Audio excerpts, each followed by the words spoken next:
दोस्तों असांजा body parts मुख़्तलिफ़ क़िस्मनि जूं मूवमेंट्स यानी हरकतूं कंदा रहंदा आहिनि।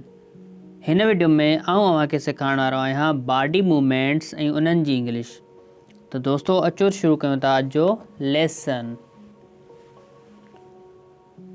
बो बो यानी झुकण या नमण। ब्लिंक ब्लिंक अखियूं छिंभण। बाइट बाइट चक हण या खाइण।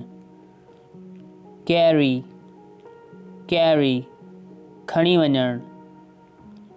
कैच कैच पकड़ण या झपण। च्यू च्यू चबाड़ण। क्लैप क्लैप ताड़ी वॼाइण। क्राल क्राल बांबड़ा या रेढ़ियूं पाइण। डांस डांस नचण या रक़्स करण। डाइव डाइव टुॿी हणण। ड्रैग ड्रैग ॻेलण या छिकण। फॉल फॉल किरण या किरी पवण। ग्रैब ग्रैब झट हणी पकड़ण। हिट हिट हणण या मारण। होल्ड होल्ड झलण या रोकण। जॉग जॉग आहिस्ते भॼण या थेलो ॾियण। जंप जंप टिपो ॾियण या छलांग लॻाइण। किक किक लत या थुॾो हणण। नील नील गोॾा खोड़ण या गोॾनि भर वेहण। नॉक नॉक खड़काइण। लीन लीन टेक ॾियण या झुकण। लिक लिक चटण। Lie down लेटण। लिफ्ट लिफ्ट यानी खणण। लुक लुक निहारण या ॾिसण। नोड नोड कंध धोड़ण या हा चवण। ओपन ओपन खोलण। पेट पेट शाबाश ॾियण या थप्पण। पॉइंट पॉइंट यानी इशारो करण।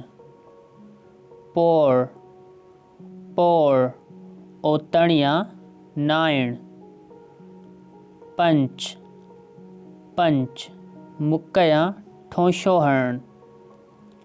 पुल पुल छिकण कंहिं शइ खे पंहिंजी तरफ़ छिकण खे पुल चइबो आहे।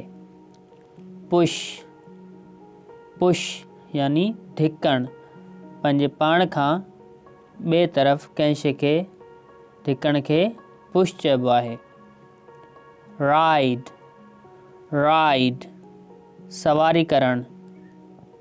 रन रन डोड़ण।